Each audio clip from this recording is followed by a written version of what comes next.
कितपत माहोल तयार झालाय अमेरिकेत T20 वर्ल्ड कपचा? आय थिंक आम्हाला गेल्या 2 वर्षापासून जेव्हा कळलेलं की वर्ल्ड कप इकडे होत आहे, तेव्हापासूनच भरपूर एक्साइटमेंट होती. आणि दुसरा एक मोमेंट होता की आमचे बॉलिंग कोच जे होते, ते डेल स्टेन होते ॲक्चुअली फास्ट बॉलिंग कोच, आणि लहानपणीपासून मी त्यांना फॉलो करायचो. तर ते एक चांगलं मोमेंट होतं की त्यांच्याबरोबर प्रॅक्टिस करायला मिळाली आणि त्यांच्या टिप्स घ्यायला. कॉर्नेल युनिव्हर्सिटी जिकडे मी केलं, that is like one of the top in computer science. तर एक होतं, खूप इमोशनल डिसिजन होतं, कारण की लहानपणापासून एकच स्वप्न बघितलेलं भारतासाठी खेळायचं. अंडर 19ला खेळून झालं पूर्ण ते थोडंसं, पण टफ डिसिजन होतं. पण त्यावेळी घेणं ते इम्पॉर्टंट होतं. इकडे भारतात बसून लोकांना बोलायला अरे काय त्यात तेवढं, तिकडे जाऊन तर मजा तर मारतोय, सगळं करतोय. तर तेव्हाचं तुझं रुटीन कसं असायचं किंवा आत्ताही कसं असतं म्हणजे? रुटीन म्हणजे ऑब्व्हियसली इकडे असा काय स्पोर्ट्स कोटा वगैरे काय नसतं. म्हणजे म्हणजे main my bread and butter is still माझा full time job as a software engineer at oracle.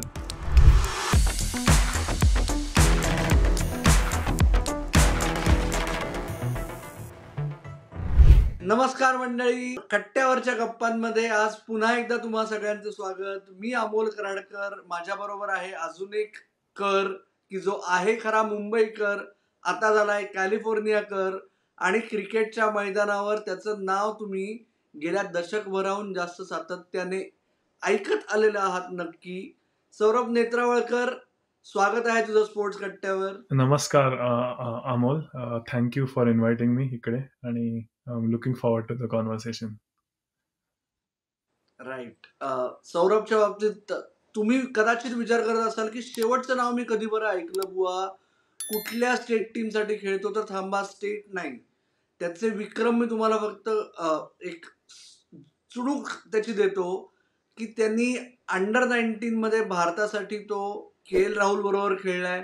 Ranji trophy पदार्पणात त्यांनी KL राहुलची विकेट घेतली आहे. त्याचबरोबर त्यांनी घेतलेल्या बळींमध्ये छोटीशी नावांची एक यादी तुम्हाला अंदाज म्हणून देतो. त्यांनी जो रूटची विकेट घेतली आहे, त्यांनी अहमद शहजादची विकेट घेतली आहे, त्यांनी मार्कस स्टॉयनिस, मॅथ्यू वेडची विकेट घेतली आहे, आणि तो त्याच्या राष्ट्रीय संघाचा आंतरराष्ट्रीय क्रिकेटमध्ये सर्वाधिक बळी घेणारा गोलंदाज आहे. सौरभ नेत्रावळकर अर्थात आता तो अमेरिकेच्या पहिल्या आंतरराष्ट्रीय एकदिवसीय सामन्यात अमेरिकेचं नेतृत्व देखील त्यांनी केलंय, आणि आता जून महिन्यात होणाऱ्या T20 विश्वचषकामध्ये जिथे अमेरिका खेळणार आहे, आणि तो आता अमेरिकेचं प्रतिनिधित्व करणार आहे आणि भारतासमोर उभा ठाकणार आहे. सौरभ, सुरुवातीला आम्हाला सांग रे की कितपत माहोल तयार झालाय अमेरिकेत T20 वर्ल्ड कपचा? आय थिंक आम्हाला गेल्या 2 वर्षापासून जेव्हा कळलेलं की वर्ल्ड कप इकडे होत आहे, तेव्हापासूनच भरपूर एक्साइटमेंट होती. आणि टीम पण आमची हळू-हळू खूप इम्प्रूव्ह होत आलेली आहे. आम्ही म्हणजे वर्ल्ड कप 50 ओव्हरच्या वर्ल्ड कपसाठी पण लास्ट इयरच्या वर्ल्ड कपसाठी फायनल राउंडच्या क्वालिफायर्समध्ये पोहोचलेलो. लाईक झिम्बाब्वेची जी स्टेज होती, तेव्हा आम्ही श्रीलंका, वेस्ट इंडिजच्या अगेन्स्ट खेळलेलो. तर एक चांगली इम्प्रूव्हमेंट होत आलेली आहे गेल्या 4-5 वर्षात, आणि चांगले-चांगले खेळाडू पण आम्ही तयार करत आहोत. तर टीम चांगली बनते, माहोल चांगला आहे. आम्ही खूप एक्सायटेड आहोत, आणि चांगली अपॉर्च्युनिटी आहे एक टॉप क्वालिटी टीम्स बरोबर खेळण्याची. अमेरिकेत क्रिकेट अजूनही प्रिडॉमिनंटली क्रिकेट खेळणाऱ्या देशांमधून, प्रायमरीली एशियातून आलेले खेळाडू आणि थोडे कॅरिबियन, आता न्यूझीलंड, आता सगळीकडूनच येत आहेत. पण ते एकंदरीत ती रिस्ट्रिक्टेड क्रिकेट कम्युनिटी सोडून त्याच्या पलीकडे क्रिकेट विश्वचषकाची चर्चा आहे.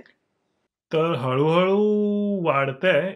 मोस्टली वेगवेगळ्या रिजन्स आहेत. म्हणजे यूएसमध्ये न्यूयॉर्क झालं, कॅलिफोर्निया झालं, असे काही पॉकेट्स आहेत, जिकडे अकॅडमीज पण भरपूर वाढतायत आणि इकडची पोरं पण भरपूर ग्रो होत आहेत. जे अपकमिंग यंगस्टर्स पण खूप आहेत इकडे प्रॉमिसिंग. आणि लास्ट 2 वर्षापासून इकडे नवीन टुर्नामेंट पण स्टार्ट झालेली आहे लोकल. त्याला मायनर लीग क्रिकेट आणि मेजर लीग क्रिकेट असं बोलतात. म्हणजे जशी इंडियामध्ये आय-पी-एल होते, तसं इकडे मेजर लीग क्रिकेट हे स्टार्ट झालेलं आहे लास्ट इयर.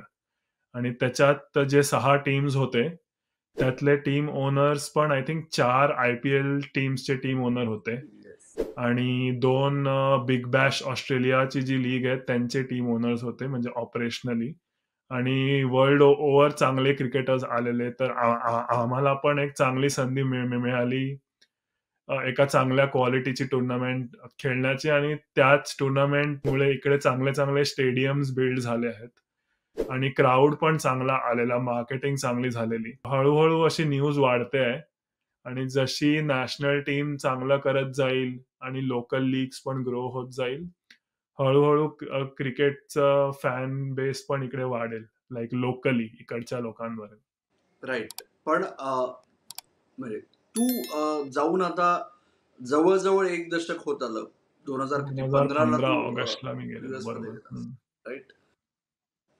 तेवढ्या काळात तुला स्वतःला जेन्युइनली जाणवलंय की वाढत चाललाय खरंच क्रिकेटचा सो कॉल्ड आपण जे म्हणतो साध्या मराठीत ज्याला आपण बज म्हणतो आणि काही जण चुकून मराठीमध्ये प्रचार आणि प्रसार वगैरे म्हणतात.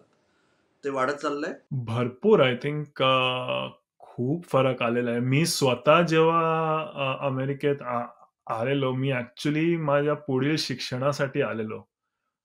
मला पण एवढं माहिती नव्हतं, की इकडे क्रिकेट एवढं आहे. मी खेळण्यासाठी आलोच नव्हतो ॲक्चुअली.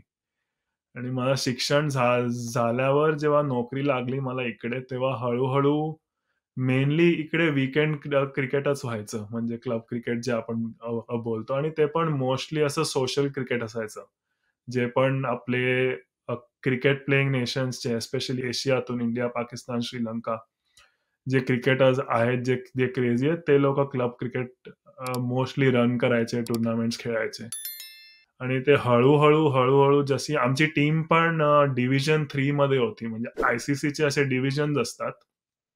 Top yes. 15 टीम्स असतात इंडिया, ऑस्ट्रेलिया वगैरे आणि नंतर डिव्हिजन 1, 2, 3 वगैरे असायचं. तर मी जेव्हा यूएसला आलो आम्ही डिव्हिजन 3 मध्ये होतो. तर 2017 मध्ये आम्ही डिव्हिजन 3 जिंकून नंतर 2 जिंकून हळू आम्ही टीम आणली वरती सगळ्यांनी खेळून. तर नंतर आम्ही जेव्हा टॉप 20त आलो तेव्हा आम्हाला ओडीआय स्टॅटस दिलं. आणि नंतर मग ओडीआय गेम्स झाले. हे लास्ट 3 वर्ष जे आम्ही खेळतोय ते 2023च्या वर्ल्ड कपच्या क्वालिफिकेशनसाठी. तर तेव्हा आम्ही 30, 35, 40 मॅचेस आम्ही खेळलो. At the same time investment पण आली क्रिकेटमध्ये. अमेरिकन क्रिकेट एंटरप्राइजेस ज्यांनी मायनर लीग आणि मेजर लीग स्टार्ट केलेली आहे. आणि ॲट द सेम टाईम 3 वर्ष आधी भरपूर प्रोफेशनल क्रिकेटर्स पण लाइक कोरी अँडरसन आहे, जे भरपूर लोकं पण यूएसला एक्सप्लोर करायला लागले ॲज अ प्रोफेशनल ऑप्शन. तर आय थिंक एक्स्पोनेन्शियली ग्रो झालंय. 2015 मध्ये एवढं नव्हतं आणि भरपूर फरक झालेला आहे आणि खूप अवेअरनेस पण आलेला आहे क्राउडमध्ये. राईट. तू आत्ता मी पहिल्यांदा इकडे आलो तर त्याचा उल्लेख केलास. त्याच्याकडे आपण जाऊच. पण त्याच्यापेक्षा महत्त्वाचं आत्ता तू जो उल्लेख केलास मेजर लीग क्रिकेटनी जे बदल झालेत तू सांगतोयस. प्युअरली क्रिकेटिंग दृष्टीने जेव्हा गेल्या 7-8 वर्षात तुम्ही एक पायरी वर चढत येताय, त्या दृष्टीने वर्ल्ड टुर्नामेंटचं क्वालिफिकेशन आणि तिथे स्वतःला सिद्ध करणं, या दृष्टीने या मेजर लीग क्रिकेटचा कितपत फायदा झालाय? जसा मी आधी उल्लेख केला की तू वेड आणि स्टॉयनिसची विकेट घेतलीस, ती एकाच सामन्यात घेतलीस आणि त्या सामन्यात तू 6 बळी घेतलेस मेजर लीग क्रिकेटमध्ये. तर तो कॉन्फिडन्स येणं या दृष्टीने तुला आणि त्याहून महत्वाचं तुझ्यापेक्षा जे तरुण पिढी आहे अमेरिकन क्रिकेटमधली त्यांच्या दृष्टीने कितपत महत्वाची आहे मेजर लीग? तर एक काही बाजू आहेत या गोष्टींचे. ऑब्व्हियसली एक टुर्नामेंट जेव्हा दिसते आम्हाला एका यंग खेळाडूला, ते पाथवे एक त्यांना दिसतं, की ही टुर्नामेंट जर खेळायची आहे तर मी मायनर लीगमध्ये जर चांगलं केलं तर तिकडे नोटीस होऊन फ्रँचायझीस मला इकडे घेऊ शकतात. प्लस नॅशनल टीमची अपॉर्च्युनिटी आहे. तर एक गोल त्यांना दिसतं ती टुर्नामेंट असल्यामुळे. सेकंडली फ्रँचाइज टीमच्या अर्थी प्रोफेशनल कोचिंग स्टाफ असतात. बॅटिंग कोच असतो, बॉलिंग कोच असतो. तर फॅसिलिटीज चांगल्या मिळतात त्या 2 मंथ्समध्ये आणि चांगले-चांगले प्लेयर्स आपल्या कंट्रीजचे खेळायला येतात. तर त्यांच्याबरोबर प्रॅक्टिस, ट्रेनिंग करायला मिळते. तर ऑटोमॅटिकली त्यांच्याकडून टिप्स घेऊन त्यांच्याबरोबर प्रॅक्टिस करून हे ऑटोमॅटिकली आपण ग्रो होतो. आणि असं नाही की जे खेळतात तेच प्रॅक्टिसला जे येतात. यंग खेळाडू पण येतात आमच्या प्रॅक्टिसला. तर त्यांना पण सिमिलरली शिकायला मिळतं. तर ते एक पॉझिटिव्ह आहे पॉइंट. सिमिलरली आम्हाला पण एक कॉन्फिडन्स येतो की आम्ही जर का त्या स्तराच्या खेळाडूंबरोबर खेळू शकतो. तर एक कॉन्फिडन्स येतो की आम्ही पण परफॉर्म करू शकतो ह्या लेव्हलवर जर आम्ही कंटिन्युअस त्या प्रकाराने तयारी करत राहिलो तर. पण त्या प्रकाराची ट्रेनिंग करत राहावी लागेल. असं नाही की एकदा केलं की ते झालं. तर ते एक कल्चर पण रेडी होतं कारण की त्यांच्याकडनं शिकायला मिळतं की ते लोकं कसं प्रिपेअर करतात, काय ट्रेनिंग करतात, काय डायट करतात. तर त्यांचं रुटीन काय असतं. तर एक चांगली गोष्ट आहे ती. फुल इयर राउंड आम्हाला शिकायला मिळतं. राइट. आणि मेजर लीग क्रिकेटमधला तुझ्यासाठी सर्वात मेमोरेबल एखादा क्षण किंवा एखादा किस्सा, मॅच आम्हाला माहिती आहे. त्याच्या पलीकडचं काही एखादी आम्हाला आठवण सांगतोस? आय थिंक ऑन फील्ड तो परफॉर्मन्सच होता. कारण की मी पण एवढा एक्स्पेक्ट नव्हता केलेला. कारण की आमच्या टीम मध्ये बाकीचे जे 2 फास्ट बॉलर होते, अँड्रेक नॉर्किया होता, आफ्रिकेचा हा होता, मार्को जॉन्सन होता. यान्सन तर होता. मला हे माहिती होतं, की मी जेव्हा बॉलिंगला येईल, मला अटॅक करायला बघतील बॅट्समन कारण की ते दोघं दिग्गज बॉलर आहेत. तर मी नुसता टाईट लाईन्स टाकायला बघत होतो. पण चांगला स्विंग मिळाला त्या दिवशी आणि तो दिवस खूप चांगला होता आय थिंक. तर एक आभार मानतो देवाचं की चांगलं झालं ते. आणि दुसरा एक मोमेंट होता, की आमचे बॉलिंग कोच जे होते, ते डेल स्टेन होते ॲक्चुअली फास्ट बॉलिंग कोच आणि लहानपणीपासून मी त्यांना फॉलो करायचो. तर ते एक चांगलं मोमेंट होतं, की त्यांच्याबरोबर प्रॅक्टिस करायला मिळाली आणि त्यांच्या टिप्स घ्याव्या ते एक मिळाले. तर ते एक चांगला क्षण राइट, होता माझ्यासाठी. राइट. याच नोटवर डेल स्टेनला कॉपी करत मालाडच्या गल्ल्यांमध्ये क्रिकेट कशी सुरुवात झाली हे आम्हाला सांग. आणि डेल स्टेनला कॉपी करतानाही लेफ्ट आर्म पेस कसा बरं तू टाकायला लागलास? सुरुवात झाली लहानपणी मालाडमध्ये मी राहायचो. गली क्रिकेट आम्ही खेळायचो. माझे बाबा खेळायचे खूप टेनिस क्रिकेट वगैरे आणि ते पण कॉलेजला खेळलेले होते आणि आम्ही ऑब्व्हियसली टीव्ही बघायचो, सगळ्या मॅचेस बघायचो. बिल्डिंगमध्ये रबर बॉलनी खेळायचो, म्हणजे अंडर आर्म, ओव्हर आर्म तिकडेच आमची सुरू झाली क्रिकेट तसं. म्हणजे ऑलरेडी क्रेझीच होतो आम्ही क्रिकेटसाठी. तर दिवस-रात्र क्रिकेट खेळायचो. असंच मी शिकलो बाबांबरोबर आणि बिल्डिंगमधल्या फ्रेंड्सबरोबर खेळून. मेन स्टार्ट झाली प्रोफेशनल 10 वर्षाचा मी असताना मला बाबा सिलेक्शनला घेऊन गेलेले एल्फला. चर्चगेटला ओव्हल मैदानमध्ये त्यांचं सिलेक्शन होतं. वेंसरकर क्रिकेट अकॅडमीचं.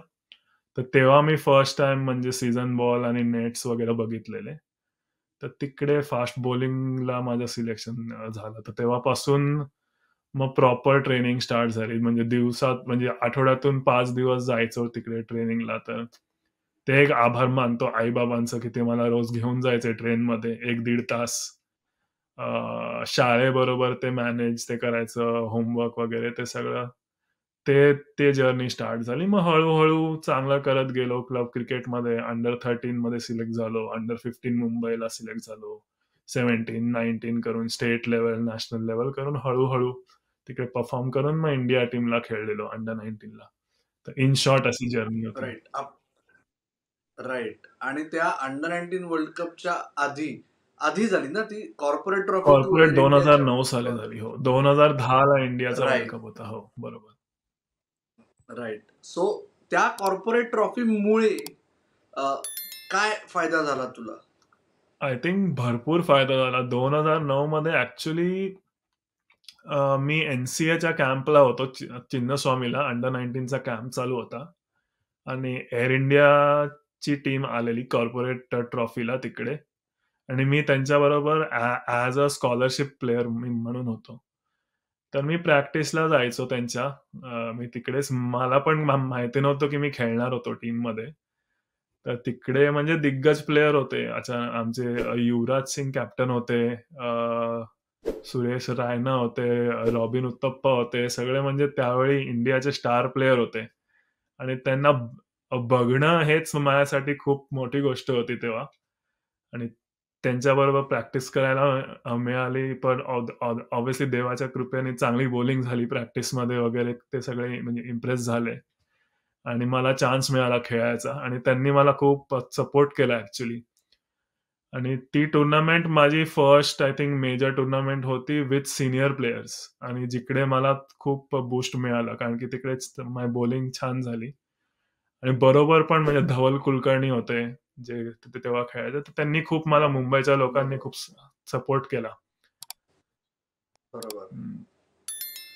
पण त्या टीम मध्ये बाकी पण दिग्गज बरेच होते, कारण कॉर्पोरेट ट्रॉफी मध्ये जसे की ज्यांचं करिअर मावळतीला आलंय किंवा तुझ्यासारखे तेव्हाचे होत करू, म्हणजे तू एका मॅच मध्ये आय थिंक सेमीफायनल मध्ये समोर विराट कोहली हो, होता सगळे होते, आणि सगळे होते. सगळे सायमल्टेनियसली खेळलेले. जेव्हा इंडिया खेळायचे ते एम-एस धोनी पण होते फायनलला आमच्या अगेन्स्ट खेळलेले.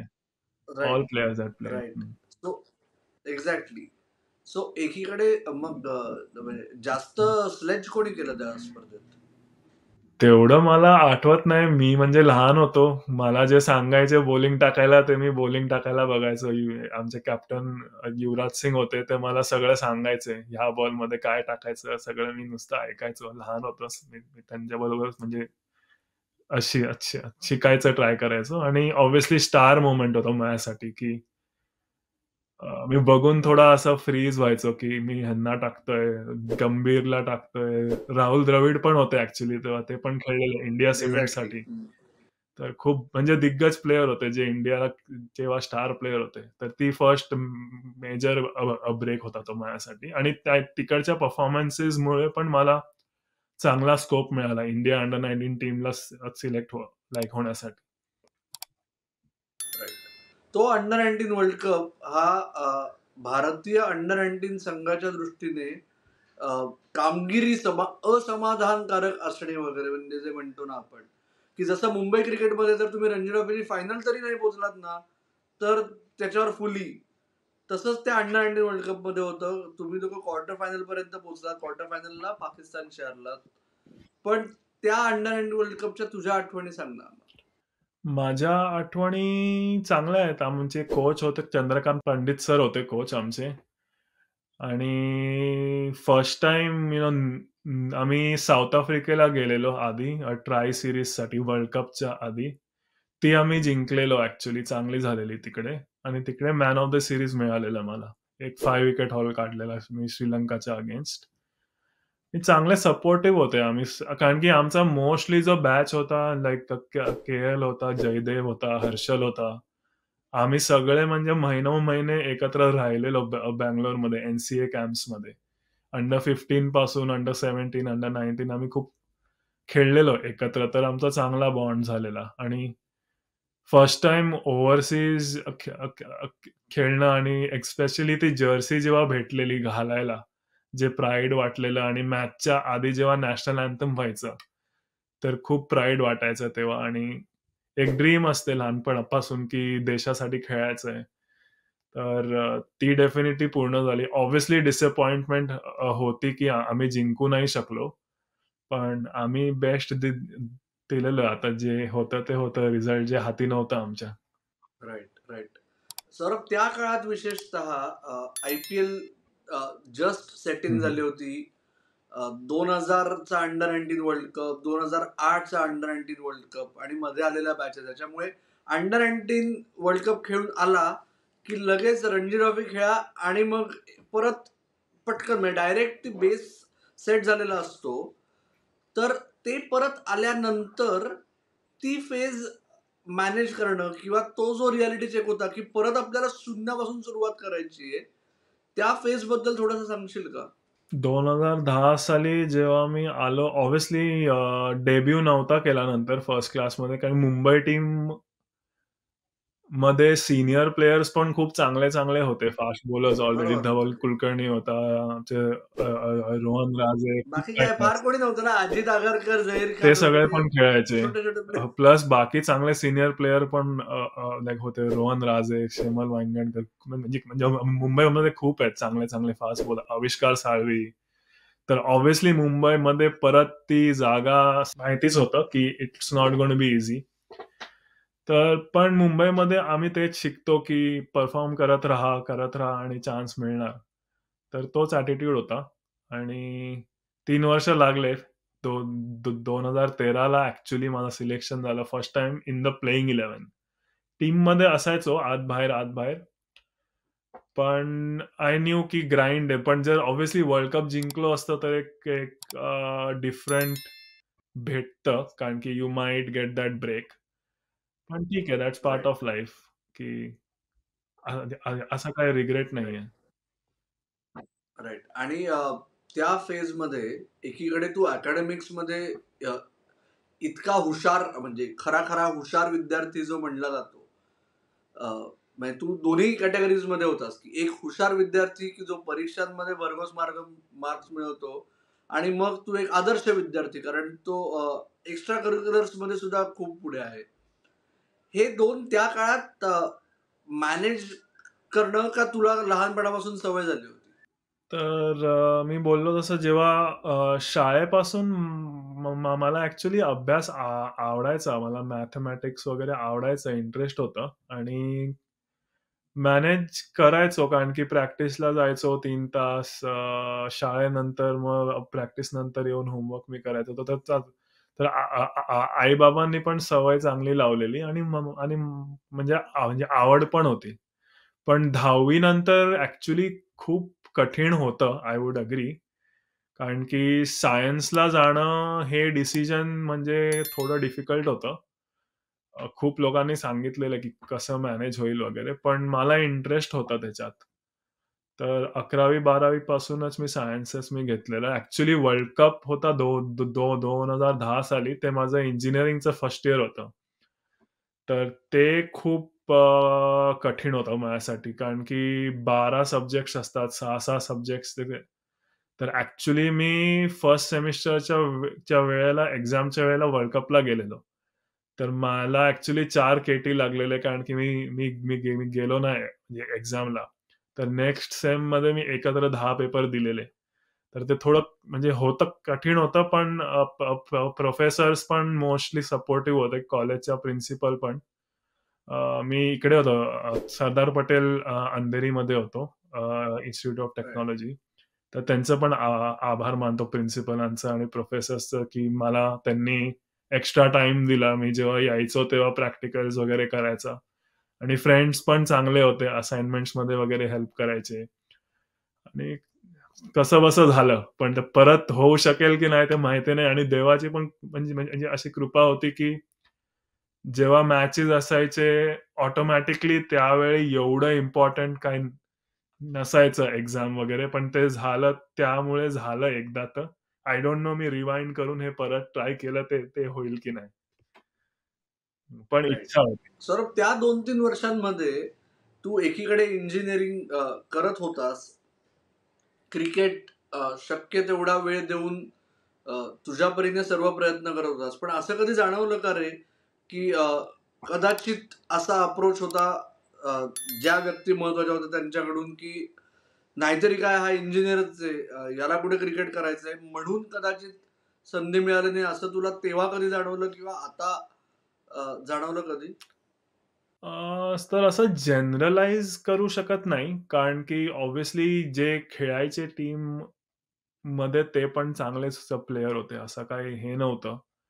आणि ॲक्चुअली 2013 साली जेव्हा माझं ग्रॅज्युएशन झालं म्हणजे एस-पीमधनं मला ॲक्चुअली सॉफ्टवेअर इंजिनिअरचा फुल टाईम जॉब भेटलेला पुण्यामध्ये. तर मी ॲक्चुअली जाणार होतो. सोडून जॉइन करायला तिकडे. पण तेव्हा मी ॲक्चुअली ठरवलं, की मी क्रिकेट सोडायला रेडी नाही अजून. आणि मी ॲक्चुअली एम-सी-एला नंतर सांगितलेलं, की मी 2 वर्ष फुल टाईम खेळणार आहे क्रिकेट. आणि मी फुल आणि आई-बाबा पण मला सपोर्टिव्ह होते. तर मी जॉब नाही घेतला आणि 2 वर्ष फुल टाईम दिलं मी फक्त क्रिकेटसाठी. आणि त्या वर्षी ऑफ सीझनला मेहनत केली पूर्ण आणि ॲक्चुअली झाला डेब्यू माझा मुंबईमध्ये. त्याच वर्षी मी डेब्यू बरोबर. केला मुंबईसाठी. तर असं आय डोंट थिंक सो परफॉर्मन्सला ऑनर केलेलं आहे. ऑब्व्हियसली वेळ लागला कारण की अंडर 19 नंतर म्हणजे सीनियर प्लेयर्स पण होते, प्लस अभ्यास पण होता, प्लस कॉम्पिटिशन पण होतं चांगलंच मुंबईमध्ये. आणि चांगले-चांगले प्लेयर येत होते वरती. शार्दूल ठाकूर येत होता, तुषार देशपांडे येत होते. ते सगळे येतच राहतात ना नेक्स्ट बॅचमध्ये येत असं काही नाहीये. पण ते चांगलं वाटलं, की मेहनत करून तो चान्स मिळाला. मुंबईची कॅप मिळाली. 2 वर्ष खेळलो. पण नंतर ते ठरवलं कारण की आत-बाहेर असायचो टीममध्ये. कन्सिस्टंटली नेक्स्ट लेव्हलवर मी पोहचत नव्हतो किंवा आय-पी-एलमध्ये ब्रेक नव्हता मिळत. तर त्यामुळे मग मी मी म्हणजे पुढील शिक्षण करण्याचं मग मी ठरवलं 2015 मध्ये. राइट. आणि तो कॉल सर्वस्वी तू घेतलास का तो कॉल घेताना तू खरंच कोणाशी कन्सल्ट केलंस? कारण काय शेवटी ज्या 2 गोष्टी तू पॅरलली मॅनेज करत होतास, त्यातली एक तेव्हा तरी तुझ्या दृष्टीने पूर्ण बंद होणार हं. होती, राइट? तर 2015 मध्ये तर मी 2013 मध्ये ठरवलेलं की 2 वर्ष देईन मी फुल टाईम क्रिकेटसाठी आणि मी बघू कितपर्यंत मी पोहोचू शकतो. आणि मला असं होतं की जर मी भारतासाठी खेळू शकत नाही, तर म्हणजे टॉप लेव्हलवर मी जर पोहोचू शकत नाही, तर किंवा ॲट लीस्ट मला मार्ग नाही दिसत. तर मग मला दुसऱ्या ह्याच्यात पण तेवढीच आवड आहे आणि माझे मित्र पण इंजिनिअरिंगचे खूप लोकं अमेरिकेत आलेले आणि त्यांचं चांगलं चाललेलं, म्हणजे शिक्षणानंतर वगैरे. तर कन्सल्टेशन मी केलेलं ऑब्व्हियसली सीनियर क्रिकेटर्सशी बोललेलो. प्रवीण सर होते, अभिषेक नायर होता तेव्हा म्हणजे सीनियर प्लेयर टीममध्ये तेव्हा. प्लस आई-बाबांशी वगैरे. पण मी ऑफ सीझन 2015च्या ह्याच्यामध्ये मी एंट्रन्स एक्झाम दिलेली ऑलरेडी. कारण की एंट्रन्स हं. एक्झाम जी असते अमेरिकेसाठी त्यांचा स्कोर व्हॅलिड असतो for 5 years. So I didn't know मी केव्हा जाईल. बरोबर. आणि मी म्हणजे त्या वर्षी आधी विजय हजारे होते आणि नंतर मग रणजी ट्रॉफी होती. तर मी विजय हजारे टीममध्ये खेळलो. पण रेड बॉलमध्ये सिलेक्ट नव्हता झालो नंतर टीममध्ये आणि नंतर मला असं बरोबर. वाटलं, की जर मी नाही होत सिलेक्ट तर ॲक्चुअली काही करण्यासाठी नाहीये. अदर दॅन मी प्लेइंग क्लब क्रिकेट. ना जॉब होता माझ्याकडे कारण की मी नव्हता घेतलेला जॉब. तर थोडं मला ते वाटलं, की डिपेंडंट राहू नाही शकत आणि असं गॅरंटी नाही वाटत आहे, की मी पुढे चाललो आहे आणि असं नाही कॉम्पिटिशन पण चांगलं आहे. जे माझ्या जागी जे टीममध्ये होते चांगलंच करत होते. असं काही हे नाहीये. तर त्यावर मग मी अप्लाय करून टाकलं युनिव्हर्सिटीजसाठी आणि चांगली संधी मिळाली आणि कॉर्नेल युनिव्हर्सिटी जिकडे मी केलं that is like one of the top in computer science. तर एक होतं खूप इमोशनल डिसिजन होतं कारण की लहानपणापासून एकच स्वप्न बघितलेलं भारतासाठी अ, खेळायचं. अंडर 19ला खेळून झालं पूर्ण ते थोडंसं. पण टफ डिसिजन होतं. पण त्यावेळी घेणं ते इम्पोर्टंट होतं आय थिंक कारण की खूप लेट करून पण उपयोग नव्हता. तर घेतलं ते डिसिजन आणि झेल घेतली अकॅडमी आणि मी हॅपी आहे आता ॲक्चुअली, की ते घेतलं डिसिजन तेव्हा. राइट. आणि तू त्या बाबतीत अजूनही अमेरिकेत जाणाऱ्या क्रिकेटर्सच्या बाबतीत तू अजूनही ओल्ड स्कूलवाला आहेस, की तू तिकडे गेलास आणि मग क्रिकेट खेळायला हं. लागलास. आजकालची जी पहिली पिढी अशी झाली आहे गेल्या 4-5 वर्षांमध्ये, की क्रिकेटसाठी अमेरिकेत स्थायिक व्हायला लागलेत. तशी तुझी केस नाहीये. मग तिकडे गेल्यानंतर क्रिकेट सुरू कसं झालं परत? तिकडे गेल्यानंतर 1 वर्ष तर माझा कोर्स होता कॉर्नेलमध्ये. तिकडे कॉलेज क्रिकेट म्हणजे असायचं, पण म्हणजे फनसाठी असायचं. लाइक कॉलेज टुर्नामेंट्स असायच्या, पण फनसाठी खेळायचो मी. असं काही म्हणजे इच्छा वगैरे नव्हती. पण इंटरेस्टिंग होतं. झालं शिक्षण आणि जेव्हा मला जॉब मिळाला सॅन फ्रान्सिस्कोमध्ये Oracleमध्ये. तेव्हा मी मूव्ह झालो तेव्हा इंडियामध्ये माझे कोच होते एक संग्राम सावंत. तर त्यांनी कॉन्टॅक्ट मला एक दिला तिकडे, की क्लब क्रिकेटसाठी, की क्लब क्रिकेट असतं तिकडे वीकेंड टू वीकेंड. तर ॲट लीस्ट तू टचमध्ये राहा, काहीतरी खेळशील. तर तसं मी क्लब क्रिकेट स्टार्ट केलं आणि ज्या क्लबसाठी मी खेळायचो, त्या क्लबमध्ये ॲक्चुअली 3 का 4 प्लेयर होते, जे त्यावेळेच्या नॅशनल टीमला होते सिलेक्टेड आणि ते खेळायचे.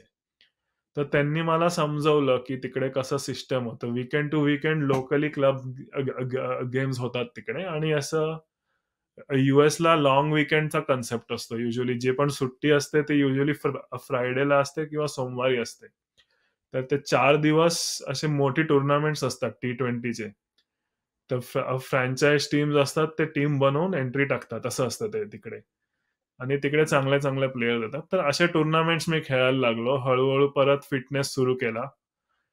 आणि यू यू यू ॲक्चुअली पण यूएसला खेळायला रूल होता, की आपण 7 वर्ष राहायला पाहिजे यूएसमध्ये. तर नॅशनल टीमला खेळायचा प्रश्नच नव्हता. तर मी फक्त काम करायचो मंडे टू फ्रायडे आणि फ्रायडेला फ्लाइट मी मी मी करून हे वीकेंडला गेम्स खेळायचो. पण जेव्हा नेमकं माझं 3 वर्ष झालं त्या वर्षीच आय-सी-सीने रूल चेंज केला, की 3 वर्ष झालं पाहिजे. तर ते परत एक देवाची कृपा बोलू का काय बोलू, की त्यावेळेस मी एलिजिबल झालो आणि इम्प्रेस झाले कोच तिकडचे जेव्हा आमचे जे कोच होते पुबुडू सर होते आणि त्यांनी टीममध्ये चान्स दिला आणि मी चांगलं केलं आणि तिकडे जर्नी स्टार्ट झाली बेसिकली. राइट. आणि सौरभ, त्याच्या आधी मला तुला विचारायचंय, की तू जेव्हा गेलास कॉर्नेलला, तेव्हा एक फेमस स्टोरी आहे ती तुझ्या तोंडूनही आधी ऐकलीये एका मुलाखतीमध्ये, की तू स्पाइक्स तुझे बॉलिंग शूजही घेऊन गेला नव्हतास अमेरिकेला जाताना. ते वजन मॅनेज करायचं होतं म्हणून गेला नव्हतास, का खरंच क्रिकेट नाही, बाजूला नाही ठेवलं? माहितीच नव्हतं ना खेळणार आहे म्हणून. तर किडबॅकचा प्रश्नच नव्हता. मी नुसतं शिकायलाच गेलेलो. काय आयडियाच नव्हती ओके. मला, की मी खेळणार इकडे परत क्रिकेट म्हणून. परत संधी मिळणार खेळायची. राइट. आणि ओके, आपण येऊ, तू म्हणलास नॅशनल टीम मध्ये सिलेक्ट झालं. पुबुदू दसानायकेंना मी जेव्हा 2011 वर्ल्ड कपला ते कॅनडाचे हं, हेड हं. कोच म्हणून आले होते, तेव्हा त्यांच्याशी गप्पा मारलेल्या आठवल्या आता तुम्हाला उल्लेख केल्यानंतर. पण त्यावेळेस अ, तुला लहानपणापासून सवय आहे की प्रवासात किंवा मॅच चालू असताना कधी-कधी एकीकडे अभ्यास करायचा. मग तेच सगळं परत आलं का कॉर्नल नंतरही, म्हणजे किंवा काम करायला लागल्यानंतर एकीकडे तुझ्या कामाच्या वेळा आय एम शुअर फ्लेक्सिबल आहेत. पण ते सगळं मॅनेज करणं इकडे भारतात बसून लोकांना बोलायला, "अरे काय त्यात एवढं?" तिकडे जाऊन तर मजा तर मारतोय, सगळं करतोय. तर तेव्हाचं तुझं रुटीन कसं असायचं किंवा आत्ताही कसं असतं म्हणजे? रुटीन म्हणजे ऑब्व्हियसली इकडे असा काय स्पोर्ट्स कोटा वगैरे काही नसतं. म्हणजे म्हणजे main my bread and butter is still माझा full time job as a software engineer at Oracle. तर लकीली ऑब्व्हियसली फर्स्ट 3 वर्ष 2016 ला मी जॉइन झालो Oracleला. फर्स्ट 3 वर्ष एवढं क्रिकेट नव्हतं कारण की Monday to Friday full time काम करायचो. 9 ते 5 आणि इकडे इंडोर असतात युजुअली. तर आम्ही रात्री जायचो इंडोरला 7 ते 9 आम्ही प्रॅक्टिस करायचो. आणि जिम वगैरे सकाळी किंवा ऑफिस नंतर 5 ते 6 वगैरे जिम वगैरे करायचो. असं फिटनेस करायचो. आणि फ्रायडेला जिकडे मॅच आहे तिकडे फ्लाय करायचं किंवा ड्राईव्ह करायचो आम्ही आणि मॅच खेळून यायचो. सॅटर्डे संडेला खेळून संडे रात्री यायचो घरी असं. तर मेन अराउंड फुल टाईम जॉबच होतो.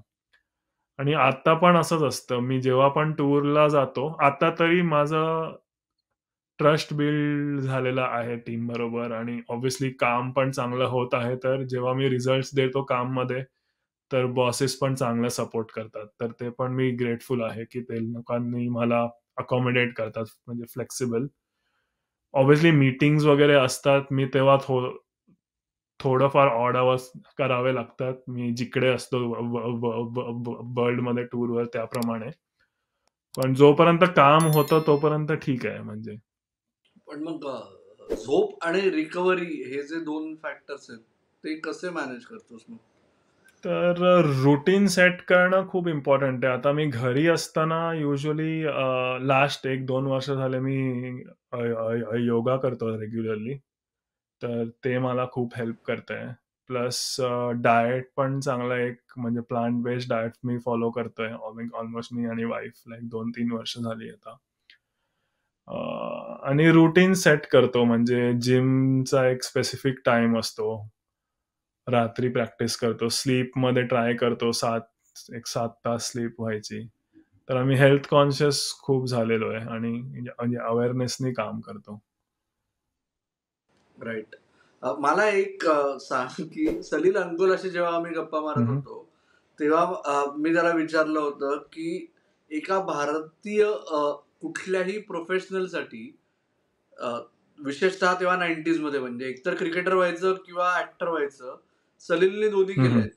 तुझ्या पिढीसाठी विशेषतः अ, शहरातल्या महाराष्ट्रीयन कुटुंबांमध्ये एकतर क्रिकेटर व्हायचं किंवा एका वेळेनंतर किंवा मग सॉफ्टवेअर इंजिनियर व्हायचं आणि अमेरिकन ड्रीम चेस करायचं. हे तू दोन्ही अचीव्ह करणारा त्या दृष्टीने एकटाच आहेस आत्तापर्यंत. तर त्याच्यामुळे आत्ता तुला मागे वळून बघताना काय वाटतं या बाबतीत, की नशीबवान आहेस तू वारंवार म्हणतोयस. पण ते तू प्ले डाउन करतोयस असं वाटतंय मला, की फक्त नशिबावर थोडंच चाललंय. हां, आय थिंक इच्छा जर असली ना, की आवड जर असते किंवा इच्छाशक्ती जर असते, तर दैवी ताकद पण आपली सपोर्ट करतात. तसं मी बोलू शकतो, की म्हणजे एक मनामध्ये तो विश्वास असला पाहिजे आणि ती तयारी असली पाहिजे, की बाकी काही असेल ते मी सॅक्रिफाईस मी करू शकतो. पण हे 2 गोष्टी ही मला महत्त्वाची आहे ह्याप्रमाणे आणि ह्याच्यासाठी जे करायचंय ते मी करायला रेडी आहे. तर ती एक इच्छा असली, राईट. की मग देव देतो तसं मी बोलतो म्हणजे बेसिकली आणि देणं हे नशीब आहे कारण की ते सगळ्यांना नाही नाही मिळत. तर त्यामुळे मी आभारी आहे, की ते पण मिळालं. राईट. आणि तू जेव्हा 2018 पासून परत अमेरिकेसाठी आंतरराष्ट्रीय क्रिकेट खेळायला लागलास, तर तेव्हाचं स्टँडर्ड ते WCLचा जो आपण उल्लेख केला वर्ल्ड क्रिकेट लीगचा डिव्हिजन 3 किंवा त्याच्यानंतर डिव्हिजन 2, तर बऱ्याच वेळा अजूनही असं समजलं जातं ना, की काय क्रिकेट काय 5-6 देश खेळतात, फार फार तर 10. बाकीचे काय नावापुरते खेळतात. ते म्हणजे काय क्लब क्रिकेट सारखं स्टँडर्ड असतं. तर त्या स्टँडर्ड तू तू ते अनुभवलंयस. त्या स्टँडर्ड बद्दल आणि तिथल्या चॅलेंजेस बद्दल सांग ना. तर तिथे एक वेगळ्या चॅलेंजेस असतात, की कमी रिसोर्सेसमध्ये आपण कसं परफॉर्म करायचं, की इकडे मेन चॅलेंज आहे, की आता इकडे प्रॉपर पिच नाहीये प्रॅक्टिस करायला मला. मी नुसतं इनडोअरमध्ये जातो बरोबर. किंवा आम्ही आता ऑफिसच्या जिम वापरतो. तर आणि इकडनं जाऊन डायरेक्ट ओडीआय खेळणं आणि जे बाकीचे प्लेयर्स आहेत ते रोज 6-6 तास प्रॅक्टिस करतात. प्रॉपर पिचेसवर. तर ती एक असोसिएट क्रिकेटची चॅलेंज असते आणि सेम एस्पेशली यूएसमध्ये न्यूयॉर्क आणि कॅलिफोर्निया 6 तासाच्या अंतरावर आहे फ्लाइटनी. तर आम्ही जे प्लेयर्स आहेत ते एवढे स्प्रेड आउट आहोत यूएसमध्ये, की आम्ही ॲक्चुअली मॅचच्या 2 आठवड्या आधी भेटतो. तर आमचं टीम बॉन्डिंग पण तिकडे जाऊन कसं आम्ही लवकरात लवकर सेट होऊन कॉम्बिनेशन करून खेळू शकतो. तर ती एक चॅलेंज असते आणि एस्पेशली WCL सारखी टुर्नामेंट जी असते 6-7 दिवसात 5 वन डे मॅचच्या मला खेळायचे असतात. असं कुठेच नसतं. एक ओडीआय नंतर आपल्या मेन टीम्सला 2 दिवस रेस्ट मिळते. आ आम्हाला असं झालंय, की बॅक टू बॅक पण आम्ही 50 ओव्हरच्या 2 मॅच खेळलेल्या आहेत आणि त्या 5 मॅच ॲट लीस्ट 3 किंवा 4 जिंकायच्या आहेत. तरच आपण क्वालिफाय होऊ शकतो. नाहीतर पूर्ण वर्षभराची मेहनत गेली. तर तो एक वेगळा प्रेशर आहे. ऑब्व्हियसली स्टँडर्ड एवढं नाहीये, जे टॉप टीम्सचं असतं, पण तो प्रेशर एक वेगळा आहे. तर तो कॉम्पेन्सेट होतो, की रिसोर्सेस खूप कमी आहेत आणि त्या 7 दिवसात सगळं करायचं आहे. तर ते चॅलेंजेस असतात. आणि बॅकअप नाहीयेत. म्हणजे जे जे आपण भारतीय क्रिकेटमधल्या दिग्गजांकडून ऐकायचो, की 70 आणि 80च्या दशकात, की तुम्हाला काही झालं असेल, तरी फार फार तर एखादी पेनकिलर घ्यायची आणि खेळायचं. त्याला काही ऑप्शन नाही. बाहेर येऊन बसायचा. तर असा एखादा किस्सा कुठला तुला आठवतो की जिथे तू कदाचित म्हणजे गिव्हन अ चान्स तू स्ट्रेच केलं नसतंस पण ते तुला तेव्हा करावं लागलं आणि इट वर्क? पेन किलर घेऊन खेळलोय, पण लकीली असं मला म्हणजे मेजर काही झालं नाहीये अजूनपर्यंत इंजरी आणि होऊ नये होपफुली. तर एक्झॅक्टली. इंजरी वाईज तर असा काही इश्यू नव्हता झाला. पण फिटनेस वाईज ऑब्व्हियसली 3 दिवस पण असं आम्ही बॅक टू बॅक आम्ही खेळलेलो आहे. 3 दिवस पण 50 ओव्हर गेम्स खेळलेले आहेत, की आणि प्रेशर सिच्युएशन मध्ये पुश करावंच लागतं. कारण की हरलो तर आपण बाहेर आहे. नंतर फुल आता नेक्स्ट चान्स नेक्स्ट वर्षीच मिळणार. असं नाहीये की पुढली सीरीज आहे आता 1 महिन्यामध्ये. असं काही नाहीये. हीच टुर्नामेंट आहे. हे जिंका किंवा डन.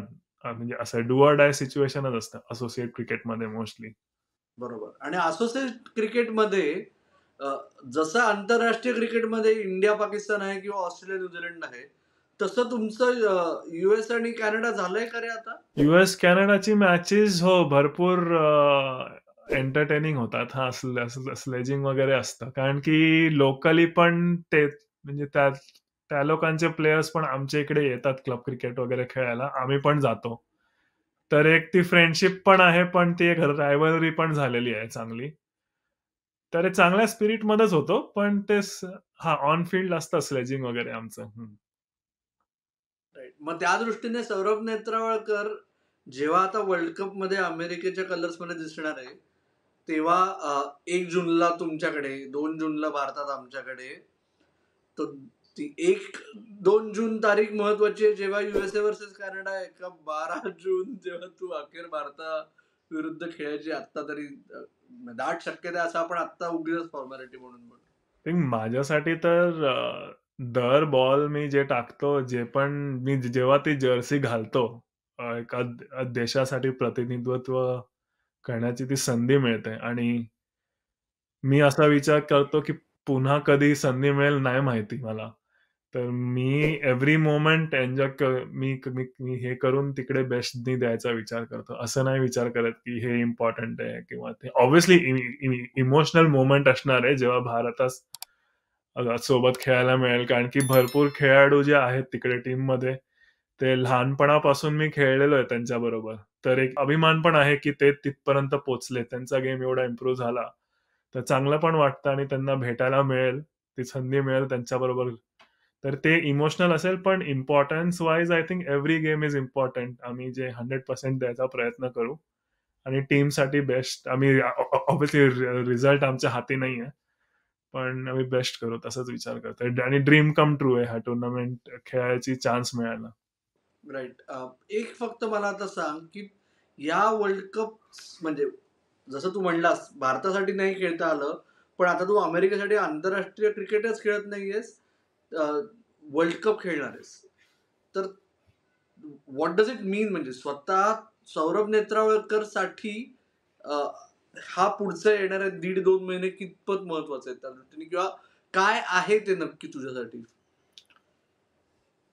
तर आधी म्हणजे 2 वर्ष आधीपासून ॲक्चुअली मी 4 वर्ष आधीपासून मी विचार करत होतो, की 2023च्या वर्ल्ड कप खेळण्यासाठी ट्राय करायचंय, खूप ट्राय करायचंय.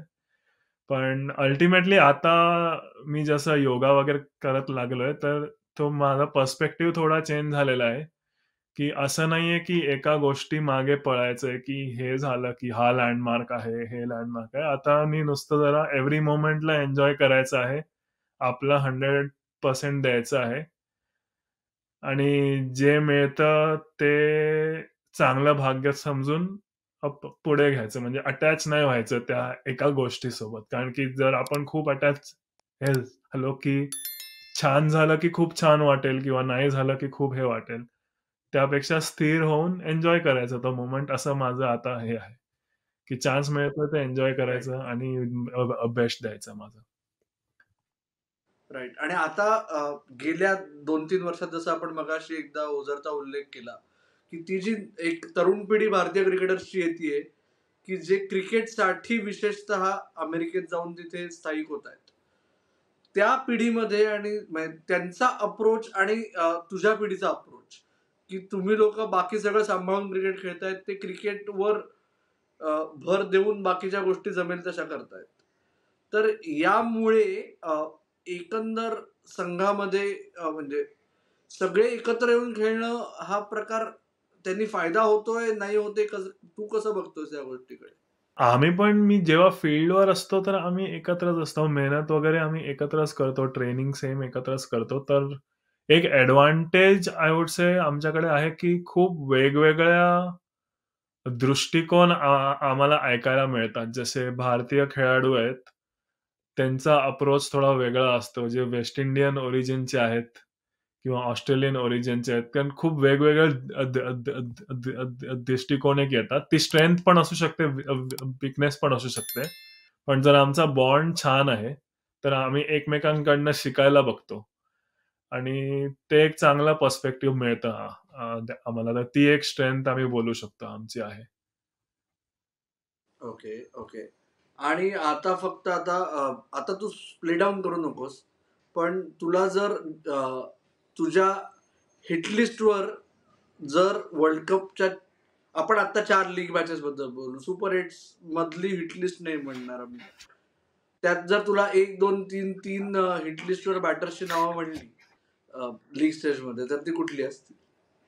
हिट लिस्ट अशी नाहीये कारण की सगळे टॉपच प्लेयर आहेत. इंडियाचे कोण प्लेयर आहेत? आता 6-7 टॉप 6-7 बाकीचे पण जे नाही झाले सिलेक्ट टीममध्ये ते पण एवढे स्टार प्लेयर आहेत. जे पण विकेट मिळाली तर चांगलंच आहे. टीमसाठी ऑब्व्हियसली माझा रोल इम्पॉर्टंट आहे, की मी किती कमी रन देऊ शकतो आणि प्रेशर सिच्युएशनमध्ये जर लास्ट ओव्हर जर टाकायची पाळी आली किंवा इम्पॉर्टंट सिच्युएशन्समध्ये परफॉर्म करणं हे जास्त इम्पॉर्टंट आहे रादर दॅन मी कोणाची विकेट काढतो किंवा म्हणजे ते मी असं विचार करतो, की टीमसाठी त्या सिच्युएशनमध्ये जर मी मी करू शकतो परफॉर्म ते इम्पॉर्टंट आहे माझ्यासाठी. राईट. इंडियातनं कोणी येणार आहे मॅचेस बघायला वर्ल्ड कपच्या? घरचे? मोस्टली माझे पेरेंट्स येतील. माझी बायको असेल, तर होपफुली बघू अजून म्हणजे बनतोय प्लॅन. आता बघू. आताच टीम काढली आहे ना, 2-3 दिवसच झाले. तर आम्ही प्लॅन येस, करतोय येस. हळू बघू कसं होतं. Okay, okay, okay. ठीक आहे. सौरभ जाता-जाता आम्हाला फक्त सांग, की एक म्हणजे तुझं टार्गेट वर्ल्ड कपचं काय असणार आहे? आणि ओव्हरऑल तुझ्या या प्रवासात तू पूर्णपणे आत्तापर्यंत एन्जॉय केलंयस का एखादी गोष्ट जर बदलायची वेळ आली तर तू काय बदलशील? एखादी गोष्ट बदलायची वेळ आली तर may B J routines start केलंय, जे आता मला शिकायला मिळतंय, जे योगाचं इम्पोर्टन्स आहे आय थिंक मी बोलीन. ते जर लवकर शिकायला मिळालं असतं, तर ते एक मी बदलीन. आणि ईटिंग हॅबिट्स आय थिंक जे आपण खातो तेच बनतो आय थिंक. तर मी भरपूर जंक मी खाल्लेलं आहे खूप ह्या 10 वर्षांमध्ये. आता हळू माझे ईटिंग हॅबिट्स मी इम्प्रूव्ह करतोय. तर ते मे बी 2 गोष्टी मी बदलीन. टार्गेट आय वुड से एक-एक मॅच बाय मॅच घ्यायचंय ऑब्व्हियसली आणि बेस्ट ट्राय करायचं आहे, की आम्ही सुपर 8ला पोहोचायचं. Obviously it's a big challenge कारण की चांगले-चांगले टीम्स आहेत. इंडिया, पाकिस्तान, आयर्लंड पण चांगली टीम आहे. कॅनडा पण आम्ही कोणाला अंडर एस्टिमेट नाही करू शकत या टुर्नामेंटमध्ये. एस्पेशली T20 गेम आहे. काहीही होऊ शकतं. तर सेम आमच्यातर्फे पण काही होऊ शकतं. जर आम्ही बेस्ट दिलं त्या दिवशी, तर काही होऊ शकतं. तर बेस्ट द्यायचं आहे. तेच गोल आहे. लवली. सौरभ, तू आता वर्ल्ड कपच्या आधी स्पोर्ट्स कट्टावर तुझं पदार्पण झालंय. पण जशी तुला सवय आहे, की तू कुठेही फिरून गेलास तरी परत तू क्रिकेटकडे ओढला जातोस. तशीच आमची सगळ्यांची इच्छा आहे आणि अपेक्षा आहे, की जसं रणजी ट्रॉफीमध्ये एका मॅचवर सौरभ नेत्रावळकरची गाडी थांबली, तसं स्पोर्ट्स कट्टाच्या बाबतीत एका एपिसोडवर न थांबवावी. नाही, नक्की, नक्की. Thanks for calling. नाही, डेफिनेटली. आपण बोलू परत. येस. तर मित्रांनो, तुम्हाला सौरभचा प्रवास कसा वाटला हे आम्हाला नक्की कळवा. अ, तुम्हाला काय वाटलं त्याचा अभिप्राय कमेंट बॉक्समध्ये नक्की नोंदवा. तुम्हाला एपिसोड आवडला असेल तर तो तुमच्या आप्तेष्टांमध्ये फिरवायला म्हणजे साध्या मराठीत शेअर करायला, लाईक करायला आणि चॅनल्स आपले प्लॅटफॉर्म्स बाकीचे सबस्क्राईब करायला विसरू नका. तुर्तास सौरभ नेत्रावळकर आणि अमोल कराडकर थांबतायत. तुम्ही मात्र ऐकत राहा, बघत राहा आणि आमची वाट पाहत राहा. धन्यवाद. नमस्कार.